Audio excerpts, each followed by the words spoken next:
கிறிஸ்துவுக்குள் அன்பான blessings FM radio நேயர்கள் அனைவருக்கும் வணக்கம். என் மீட்பர் உயிரோடு இருக்கிறார். யோபு 19 அதிகாரம் 25 வசனம். நாம் இன்று பார்க்க போகும் பாடல் கீர்த்தனை புத்தகத்தில் 178 பாடல். என் மீட்பர் உயிரோடு இருக்கையிலே எனக்கென்ன குறை உண்டு, நீ சொல் மனமே என்ற பாடல். இந்த அருமையான பாடலை எழுதியவர் ஞா. சாமுவேல் ஐயர் அவர்கள். 1850 ஆண்டு செப்டம்பர் மாதம் 18 தேதி பிறந்தார். பெற்றோர் ஞானாச்சரியம் பூவம்மாள் ஆகியோர் ஆவர். மனைவியின் பெயர் பேரின்ப முத்தாச்சியம்மாள் ஆகும். 1877 ஆண்டு லூதிரன் இறையியல் கல்லூரியில் சேர்ந்து பயின்றார். 1878 ஆண்டு அக்டோபர் மாதம் 31 தேதி தரங்கம்பாடி புது எருசலேம் தேவாலயத்தில் அருட்பொழிவு பெற்றார். திண்டுக்கல் சடையாண்டி மன்னரிடம் இசை பயின்றவர். அவர்கள் பாடல்கள் இயற்றுவதிலும் அருளுரை ஆற்றுவதிலும் மிகவும் சிறந்தவர்கள். ஞா. சாமுவேல் ஐயா அவர்கள் தரங்கம்பாடியில் உள்ள இறையியல் கல்லூரியின் முதல் இந்திய பேராசிரியர் ஆவார். இவர் பொறையூர் மற்றும் பெங்களூரிலும் இறையியல் கல்லூரியின் பேராசிரியராகவும் பணியாற்றி உள்ளார். தமிழ், ஆங்கிலம், ஜெர்மன் மொழியிலேயும் தேர்ச்சி பெற்றவர். இந்திய வேதாகம சங்கத்தின் மொழிபெயர்ப்பு பணியிலே லூதிரன் திருச்சபையின் சார்பாக பணியாற்றியவர்கள். ஜெர்மன் மொழியில் உள்ள பல பாமாலைகளை தமிழ் மொழியில் மொழிபெயர்த்துள்ளார்கள். சுமார் 200 கீர்த்தனை பாடல்கள் எழுதியுள்ளார்கள். அதில் 26 கீர்த்தனைகள் இன்றும் எல்லா திருச்சபைகளிலும் பாடப்பட்டு வருகிறது. அவர்களுடைய பாடல்கள் சொல்லழகு, பொருளழகு, திருமறையில் உள்ள செறிவு இவைகளுடன் சிறப்பாக அமைந்து எளிமையான நடையில் எளிதாக பாடக்கூடியதாக இருக்கும். அவர்கள் எழுதிய சீர்திரி ஏகவஸ்தே நமோ நமோ என்ற பாடல் எல்லாரும் விரும்பி பாடும் பாடல் ஆகும்.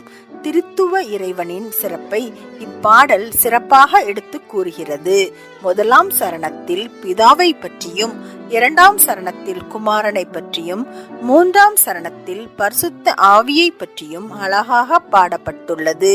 பிதா, குமாரன், பரிசுத்த ஆவி என்ற திரியேக கடவுளை மையமாக வைத்து பாடப்பட்ட அருமையான பாடல். நாம் ஒவ்வொரு முறையும் இதை ஞாபகம் வைத்து இப்பாடலை பாடுவோம். ஞா. சாமுவேல் ஐயா அவர்கள் சிறந்த வேத நிபுணராகவும் தமிழ் மொழி பற்று மிக்கவராகவும் இருந்தார்கள். இப்படியான திறமைகள் பலவற்றை பெற்றிருந்தாலும் தன் வாழ்க்கையில் சோதனைகள் பலவற்றை அனுபவித்தார்.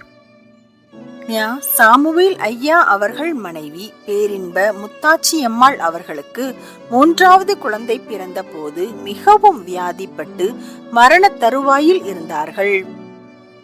அவர்கள் கண் முன்னால் அவர்கள் மனைவி மரண தருவாயில் தவிப்பதை காண முடியாமல் சூரிய ஒளி மயங்கிக் கொண்டிருக்கும் மாலை நேரத்தில் குறுகிய பாதை வழியே ஆலயத்தை நோக்கி நடந்து கொண்டிருக்கும் போது போதகர் அவர்களுக்கு அச்சகம் ஒன்றிலிருந்து ஒரு சிறு காகித துண்டு கண்ணில் படுகிறது.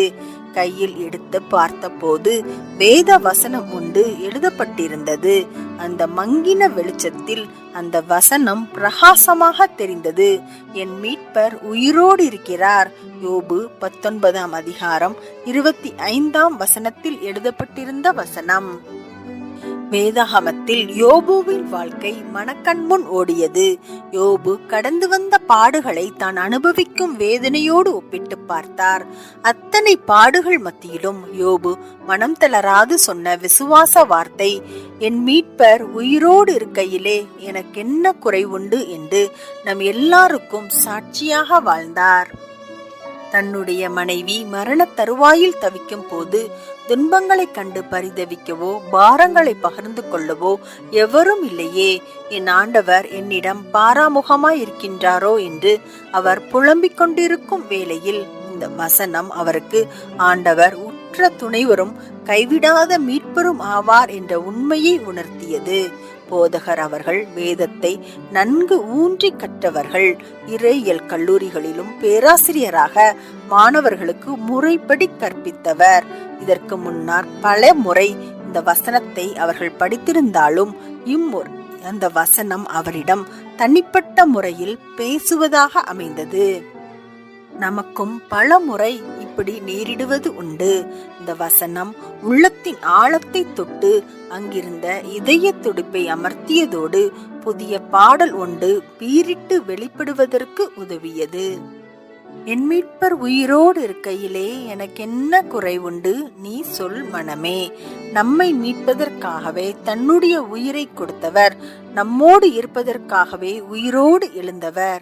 2ஆம் சரணத்தில் பாவமோ மரணமோ நரகமோ பேயோ பயந்து நடுங்கிட வெற்றி சிறந்தவர்.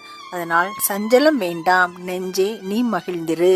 நமக்கு ஆசி தந்து நமக்கு ஜெபித்து நம்மை மோட்சத்துக்கு அழைத்து செல்லும் வழியில் நம்மை நடத்துவார். 4ஆம் சரணத்தில் கவலைகள் தீர்ப்பார், கண்ணீர் துடைப்பார், கடைசி மட்டும் கைவிடாதிருப்பார், பாவ மன்னிப்பு அளித்து பாக்கியத்தை கொடுப்பார். கடைசி சரணத்தில் எல்லாம் போகட்டும், ஆனால் உம்முடைய அருள் மட்டும் எங்கள் மேல் பொழியட்டும் என்று பாடுகிறார். ஆம், நாமும் கூட எத்தனையோ தடவை, ஆண்டவரே, நான் உமக்கு பிரியமான வழிகளில் தான் நடக்கிறேன், ஆனால் எனக்கு மட்டும் ஏன் இந்த சோதனை, என்னை ஆற்றுவார் தேற்றுவார் யாரும் இல்லையே நாம் என்று கலங்கி தவிக்கும் போது ஆறுதல் தரும் அருமையான பாடல் ஆகும். நாம் தினமும் பலவிதமான பாடல்களை கேட்கிறோம். உலகத்தாரோடு ஒத்து நம்மை கவர்ந்திழுக்கும் பாடல்களை பாடிக்கொண்டு இருக்கிறோம். ஆனால் நாம் பலவீனப்பட்டு துக்கத்துடன் இருக்கையில் நமக்கு ஆறுதல் தரக்கூடிய பாடல்கள் தேவன் தாம் நேசித்த கவிஞர்களுக்கு கொடுத்த அழகான வரிகள் ஆகும். அதை நாம் உணர்ந்து பாடும் போது நமக்கு ஆறுதல் அளிப்பார். நம்மேல் மனதுருகும் தேவன் நமக்கு தேவ வசனத்தின் மூலமாக, பாடல்கள் மூலமாக, தீர்க்க தரிசனங்கள் மூலமாக நம்மிடம் பேசி நமக்கு ஆறுதல் தந்து, கலங்காதே மகனே, கலங்காதே மகளே, நான் உயிரோடு இருக்கிறேன் என்று நமக்கு வாக்கு கொடுத்திருக்கிறார். அதனால் நாமும் விசுவாசத்தோடு என் மீட்பர் உயிரோடு இருக்கையிலே எனக்கு என்ன குறைவுண்டு என்று விசுவாசத்தோடு இப்பாடலை நாம் பாடுவோமா?